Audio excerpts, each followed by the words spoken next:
Bismillahirrahmanirrahim. Assalamualaikum warahmatullahi taala wabarakatuh. Alhamdulillahi rabbil alamin wal aqibatu lil muttaqin wala udwana illa 'alal zalimin.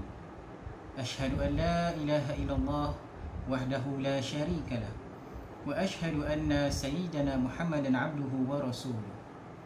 Allahumma shalli wa sallim ala sayyidina Muhammadin wa ala alihi wa sahbihi ajma'in. Qala rabbi shrah li sadri wa yassir li amri wahlul 'uqdatam min lisani yafqahu qawli, amma ba'd. Sidang penonton yang dikasihi sekalian, marilah sama-sama kita memanjatkan syukur kehadirat Allah Subhanahu Wa Taala atas limpah rahmat, kurnia serta izinnya dapat lagi kita berseraran dalam siri kuliah pengajian online anjuran Masjid Negeri Perak. Mudah-mudahan dengan usaha murni ini ditambah pula dengan kesungguhan tuan-tuan puan-puan meluangkan masa untuk mengikuti siri ini, kelak para malaikat akan mencatat ini sebagai amal ibadat, ganjaran yang bermanfaat di dunia dan lebih-lebih lagi di akhirat, insya-Allah. Ibu-ibu, ayah-ayah, tuan-tuan puan-puan, sidang penonton sekalian, insya-Allah dalam pertemuan kali ini izinkan saya berkongsi beberapa pengajaran ataupun renungan yang dapat kita temukan menerusi bacaan hadis-hadis nabawi berkaitan dengan hati. InsyaAllah buku yang menjadi rujukan saya dalam pertemuan kali ini bertajuk Al-Hadi Nabawi fir Raqa'iq yang dikarang oleh Profesor Dr. Sharaf Mahmud Al-Qubah. Beliau merupakan pensyarah dalam bidang fiqh di University of Jordan. Saya difahamkan buku ini sudah pun diterjemahkan dalam bahasa Melayu. Salah seorang penterjemah itu ialah Profesor Madya Dr. Fauzi Deraman.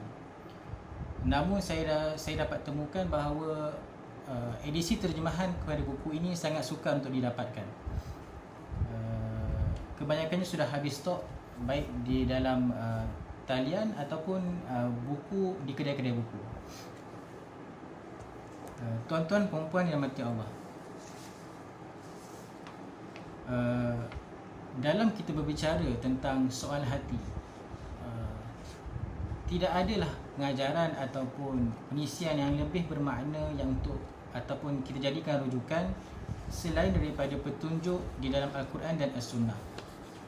Maka atas usaha itulah penulis kitab ini, Profesor Dr. Sharaf Mahmud Al-Qubah, menghimpunkan beberapa hadis yang beliau ambil daripada kitab Raqa'iq dalam Sahih Al-Bukhari. Raqa'iq datang daripada perkataan ar-riqqah, iaitu lembut. Jadi diharapkan hadis-hadis ini menyentuh tentang tema. Apabila kita mendengar hadis ini, ia akan dengan tujuan dapat melembutkan hati kita. Baik, hadis pertama yang penulis letakkan di dalam buku beliau merupakan sebuah hadis yang diriwayatkan oleh sahabat bernama Abdullah ibnu Abbas. Ali bin Abbas radhiyallahu anhuma qala Nabi sallallahu alaihi wasallam, ni'matani maghbunun kathirun fihima kathirun min nasin, as-sihhatu wal faragh. Daripada Abdullah ibnu Abbas radhiyallahu anhuma, beliau berkata bahawa Nabi sallallahu alaihi wasallam pernah bersabda, ada dua nikmat yang sering dilalaikan, yang sering dilupakan, yang sering tidak diendahkan oleh kebanyakan manusia, iaitu nikmat kesihatan dan yang keduanya nikmat waktu lapang. Tuan-tuan perempuan dirahmati Allah, hadis ini diriwayatkan oleh sahabat Nabi yang mulia, iaitu Abdullah ibnu Abbas. Untuk makluman tuan-tuan sidang penonton sekalian, Sayyidina Abdullah ibnu Abbas merupakan sahabat jalil, sahabat yang besar dalam kalangan para sahabat.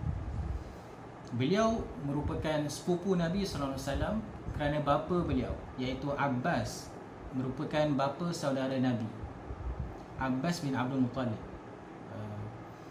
Beliau ketika antara beberapa kisah tentang Sayyidina Ibnu Abbas, ketika Nabi SAW wafat, beliau berumur dalam lingkungan sekitar 14 ataupun ke 15 tahun. Beliau merupakan sahabat yang muda. Selain itu, Sayyidina Abdullah bin Abbas juga dikelar sebagai fuqaha'us sahabah, iaitu kalangan para sahabat yang faqih, yang tinggi ilmu agamanya dan sering menjadi rujukan ketika beliau hidup. Beliau juga digelar Habrul Ummah ataupun dakwat pena kepada umat ini, disebabkan keluasan ilmunya yang sering menjadi rujukan. Selain itu, ada satu kisah yang menarik tentang bagaimana kesungguhan Abdullah ibnu Abbas ini dalam prosesnya menuntut ilmu.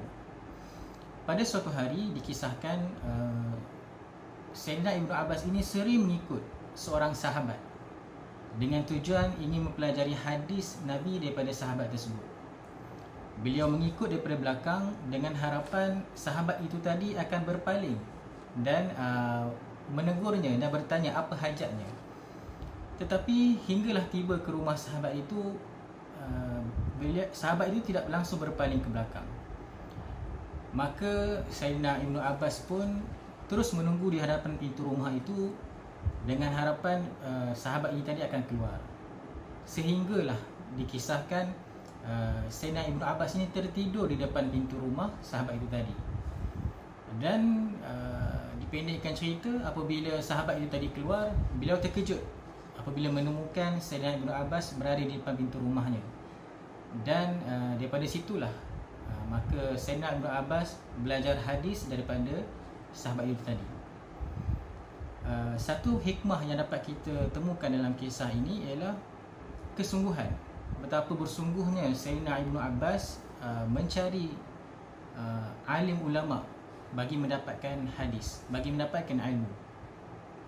Walaupun kita tahu kisah yang masyhur, Sayyidina Abdullah ibnu Abbas ini pernah didoakan sendiri oleh Nabi SAW dengan lafaz doa yang masyhur, Allahumma faqihhu fid din wa 'allimhu ta'wil.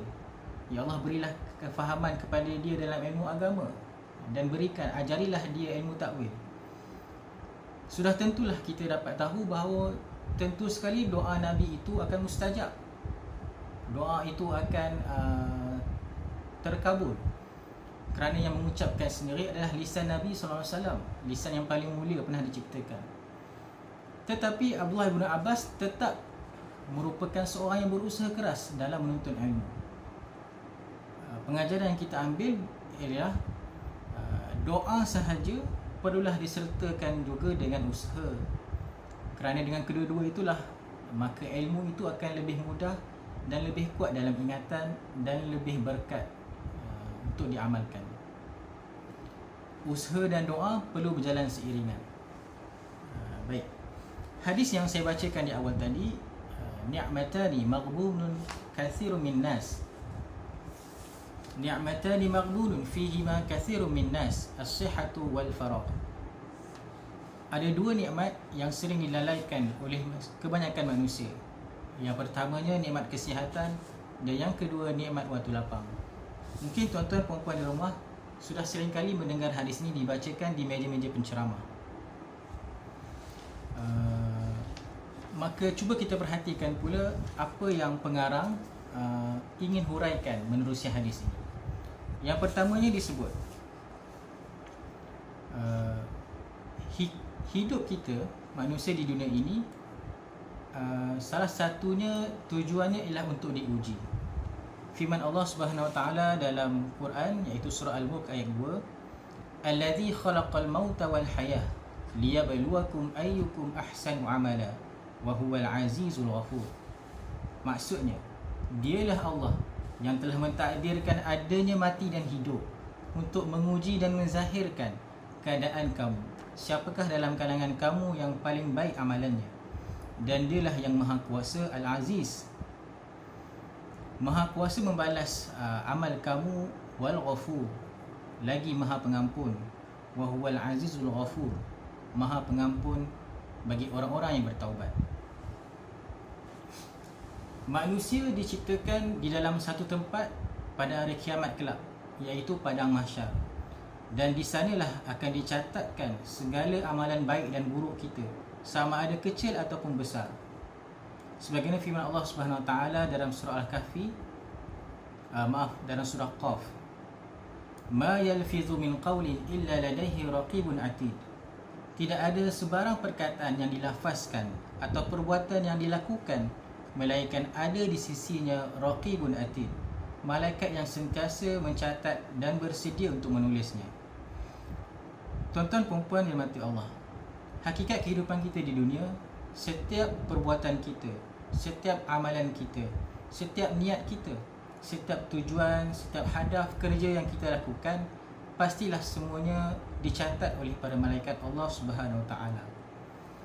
Dan Allah lah juga yang menjadi saksi atas segala sesuatu. Maka dengan itu kita tahu bahawa hidup ini adalah satu medan ujian. Bila disebut ujian, kita boleh berikan analogi bagaikan peperiksaan. Sebuah peperiksaan, dan di sana ada silibusnya, ada formatnya. Contohnya, setiap peperiksaan mesti ada tempoh masa untuk menjawab. Setiap peperiksaan mesti ada soalan-soalan ataupun muqarrar, silibus yang akan ditanya. Setiap soalan pasti ada tempatnya, dewan peperiksaan dan sebagainya. Adapun ujian ataupun peperiksaan kita di dunia ini, tempohnya bermula sejak kita lahir sehinggalah kita kembali kepada Allah Subhanahu Wa Taala. Kalau ujian peperiksaan biasa, mungkinlah tempoh menjawabnya 1 jam, 1 jam setengah ataupun 2 jam, 2 jam setengah. Tetapi bagi ujian kehidupan, peperiksaan di dunia ini, tempoh ujiannya bermula sejak kita lahir, kemudian kita ditaklifkan dengan sampai ataupun cukup umur, dan akhir sekali sehinggalah kita wafat, sehinggalah kita mati. Itulah tempoh tanggungjawab kita dihisap ataupun dihitung amalan kita. Sekiranya kita tahu, andainya, kalaulah kita tahu berapa baki masanya yang boleh kita gunakan untuk menjawab soalan-soalan ini, apakah yang akan terjadi? Fikir-fikirkan. Jika kita tahu berapa lagi tahun hayat kita yang tinggal, apakah amalan yang paling kita akan usahakan untuk kerjakan? Sudah pasti mereka yang tahu waktu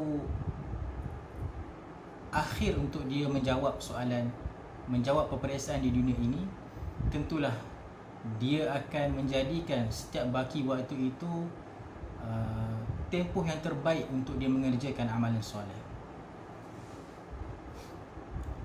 Tuan-tuan perempuan yang dirahmati Allah, penulis kemudian berkongsi pula apakah antara lapangan-lapangan ataupun ujian yang akan perlu ditempuh oleh setiap hamba Allah di muka bumi ini.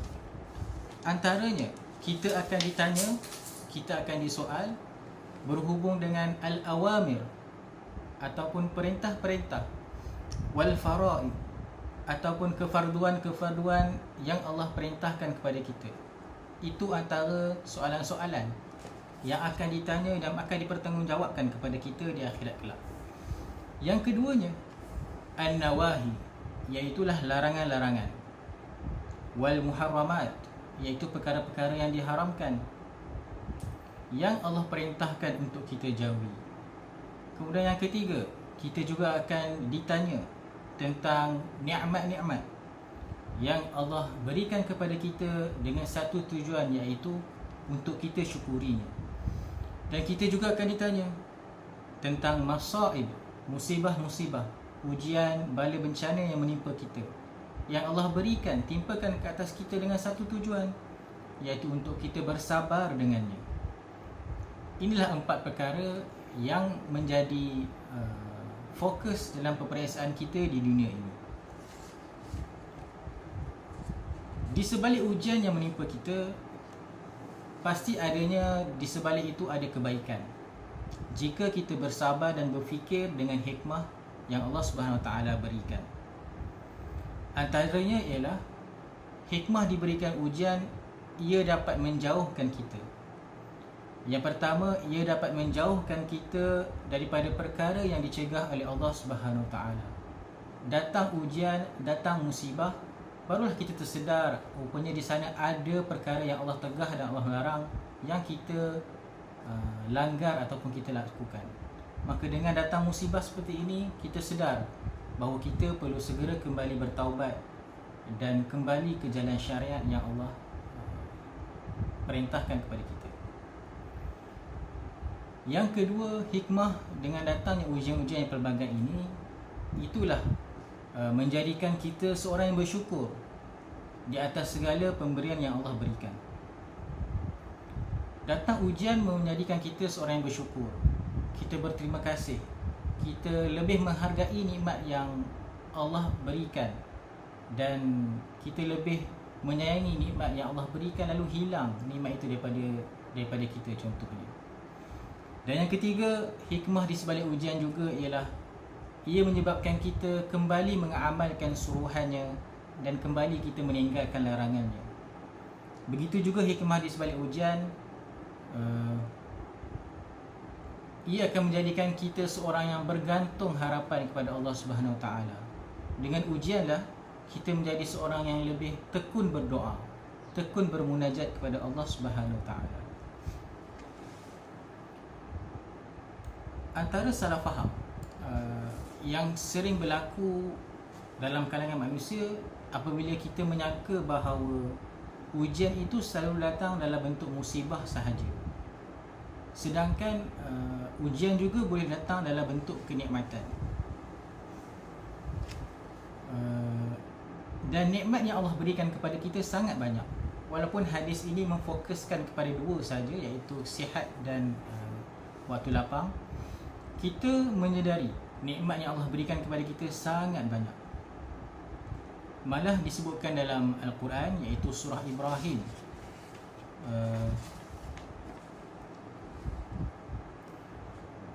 jika kamu ingin menghitung nikmat Allah, wa in ta'udu ni'matallah la tuhsuha. Dalam surah Ibrahim ayat 13. Jika kamu ingin menghitung nikmat Allah, nescaya kamu tidak akan dapat mengiranya. Ini merupakan satu penegasan bahawa nikmat Allah itu sangatlah banyak. Ada suatu renungan yang menarik dalam ayat yang saya bacakan sebentar tadi. Sungguhnya di sana di dalam Al-Quran ada dua tempat yang berbicara tentang ayat yang hampir sama, iaitu wa in ta'udu ni'matallah la tuhsuha. Yang pertama dalam surah Ibrahim ayat 13 tadi. Kalau tuan-tuan, puan-puan, ibu-ibu, ayah-ayah yang ada Al-Quran di rumah, boleh rujuk surah Ibrahim ayat 13. Ayat yang penuhnya berbunyi, wa atakum min kulli ma sa'altumuh wa in ta'udu ni'matallah la tuhsuha innal insana lazalumun kafar. Yang bermaksud, jika kamu menghitung ataupun membilang nikmat Allah, nescaya kamu tidak akan dapat menghitungnya. Innal insana, sesungguhnya manusia itu, lazalumun kafar, sangat zalim lagi kufur. Itu ayat yang pertama. Kemudian dalam satu surah yang lain, dalam ayat yang lain, iaitu surah An-Nahl ayat 18, disebutkan lagi ayat wa in ta'uddu ni'matallah la tuhsuha. Dan sekiranya kamu membilang nikmat-nikmat Allah, la tuhsuha, kamu tidak akan mampu menghitungnya. Innallaha laghafurur rahim. Sesungguhnya Allah Maha Pengampun lagi Maha Penyayang. Lihat, dua ayat yang hampir sama pembukanya, tetapi ditutup dengan kata-kata ataupun penegasan yang berbeza. Yang pertama, sesungguhnya hamba itu seorang yang zalim lagi kufur kepada Tuhannya. Dan ayat kedua, sesungguhnya Allah itu Maha Pengampun lagi Maha Penyayang. Jika kita ingin tadabbur kedua-dua ayat ini, maka ia akan menginsafkan kita. Ia akan meredupkan hati kita betapa jauhnya kita dalam sudut mensyukuri nikmat Allah. Ayat ini memberitahu bahawa yang pertama, seorang hamba itu sering kufur, sering zalim terhadap nikmat yang diterimanya. Tetapi walaupun kita zalim, walaupun kita kufur, dalam ayat kedua, innallaha laghafurur rahim, Allah itu Tuhan yang sangat pengampun lagi Maha Penyayang. Maka sentiasa ada ruang untuk kita bertaubat dan kembali kepada Allah Subhanahu Wa Taala.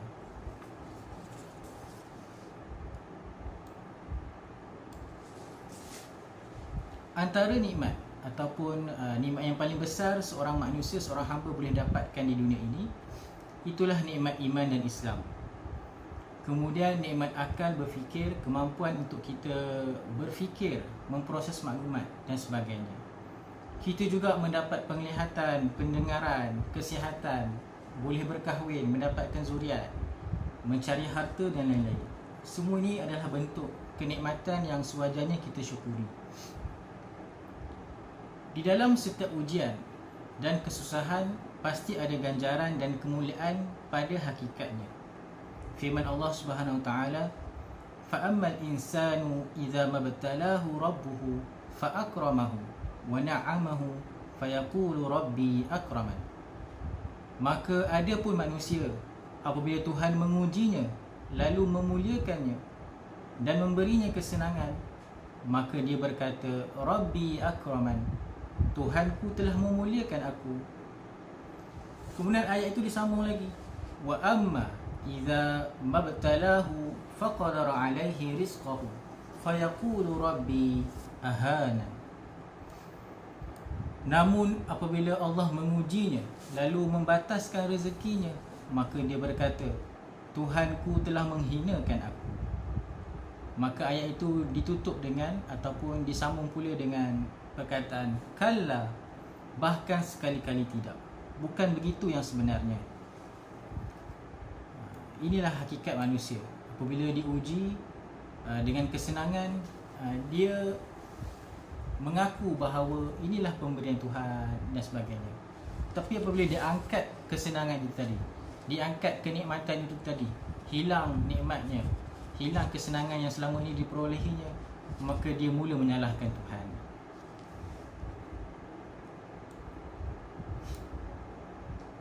Sidang penonton yang dirahmati Allah sekalian, ukuran ke atas ujian bukanlah pada betapa sempurnanya kita di sisi Tuhan ataupun apa-apa, tapi ia terletak pada iman dalam dada kita, pada amal yang kita kerjakan di luar sana.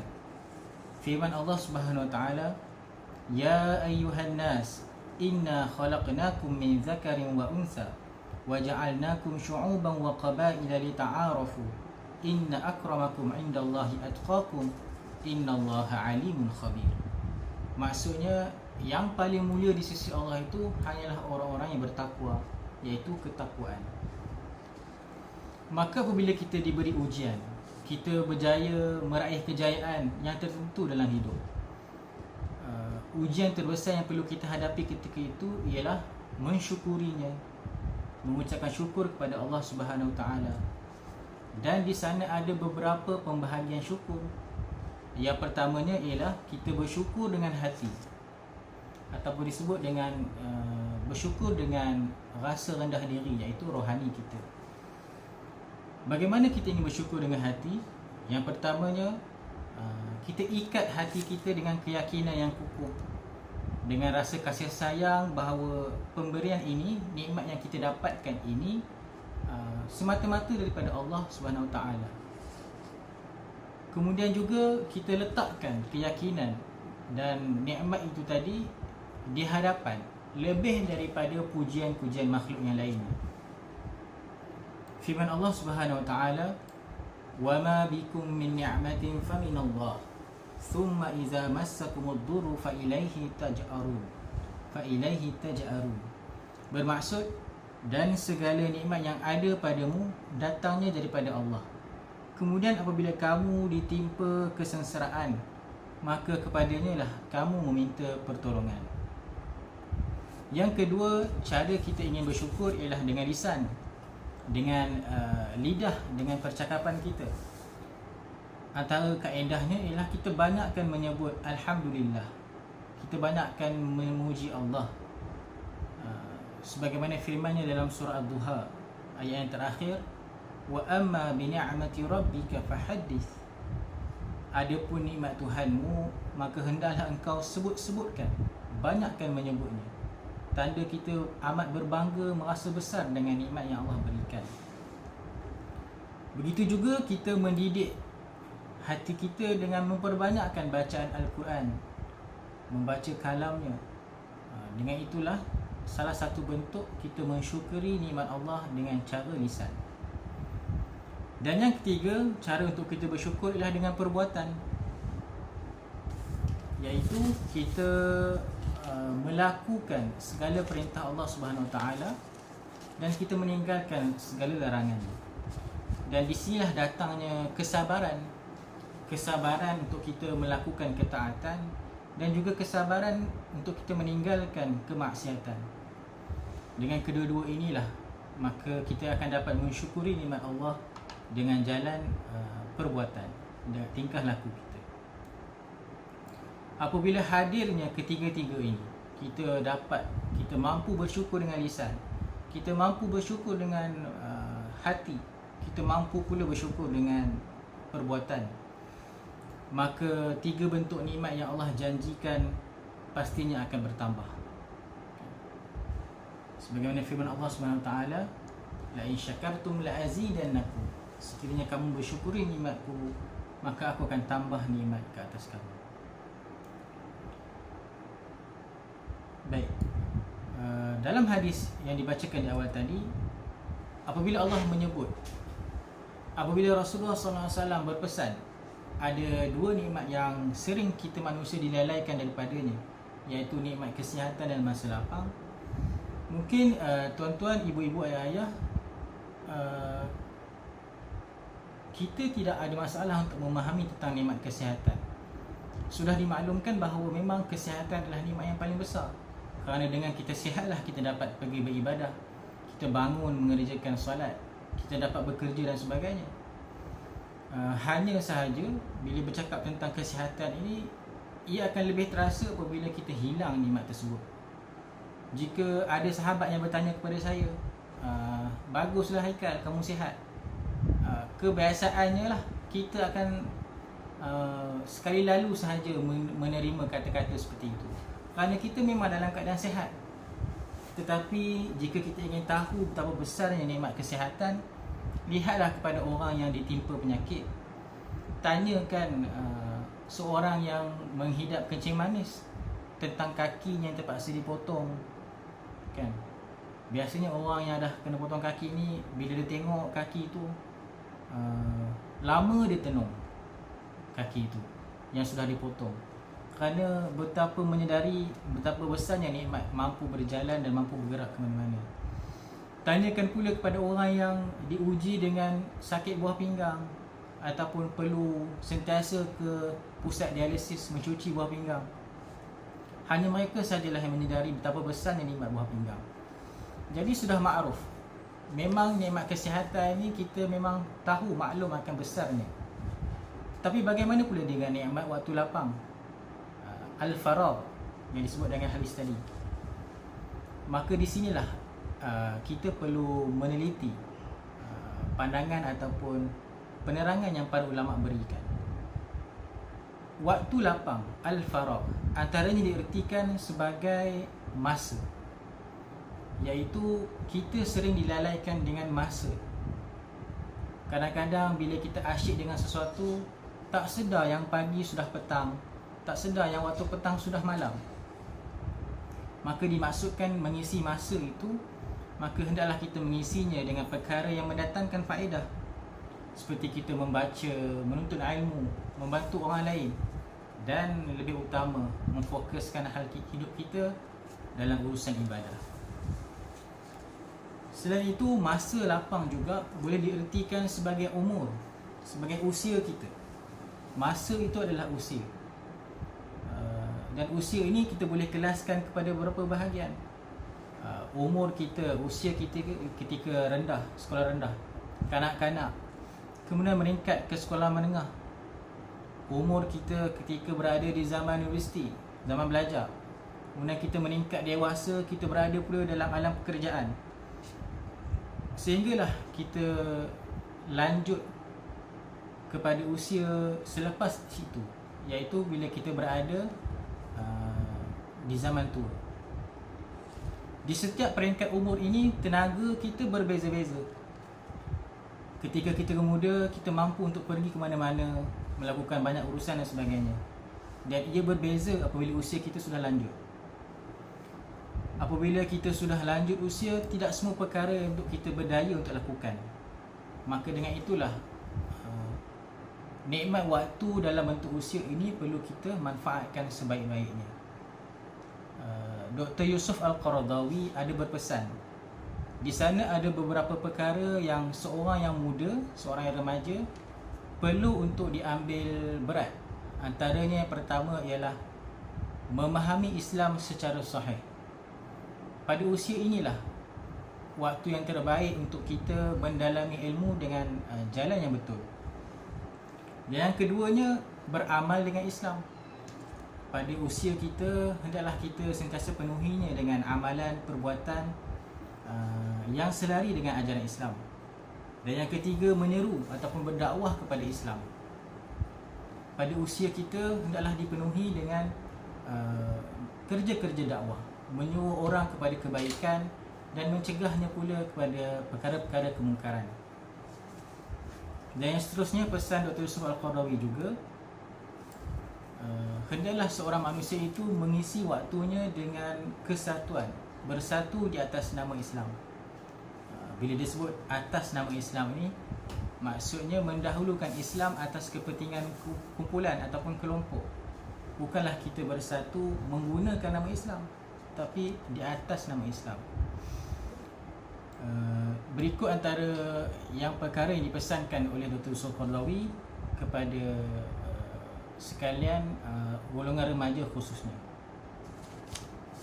Sidang penonton yang dirahmati Allah sekalian, sebagai kesimpulan, sama-samalah kita hayati ataupun ambil pengajaran terhadap pesanan dalam kita menikmati dua nikmat, iaitu nikmat sihat dan masa lapang yang saya sebutkan di awal tadi. Kerana kita tidak tahu dalam banyak-banyak nikmat yang kita terima daripada Allah itu, nikmat manakah yang dapat menyampaikan kita ke dalam syurganya kelak. Dan kita juga kena sedar bahawa musibah, sekiranya perkara itu menimpa kita dan ia mendekatkan kita kepada Allah, itulah sebenarnya sebuah nikmat. Adapun satu nikmat yang apabila kita terima ia menjauhkan kita daripada Allah, maka itulah sebenarnya satu musibah buat kita. Jadi sama-samalah kita ambil pengajaran daripada perkara tersebut. Saya mohon maaf jika mengambil masa yang terlalu lama, tuan-tuan dan puan. Sekiranya saya ada tersalah bicara, saya mohon maaf. Terima kasih atas kesudian masa yang tuan-tuan luangkan. Mudah-mudahan pengisian pada sesi kali ini dapat memberi sedikit sebanyak pengajaran kepada tuan-tuan dan puan. Alhamdulillahillazi bi ni'matihi tatimmus shalihat. Aqulu qawli hadza wa astaghfirullahal azim li wa lakum wa lisairil muslimin wal muslimat wal mu'minina wal mu'minat al ahya minhum wal amwat fastaghfiruh innahu huwal ghafurur rahim. Sekian, wabillahi taufiq wal hidayah. Wassalamualaikum warahmatullahi taala wabarakatuh.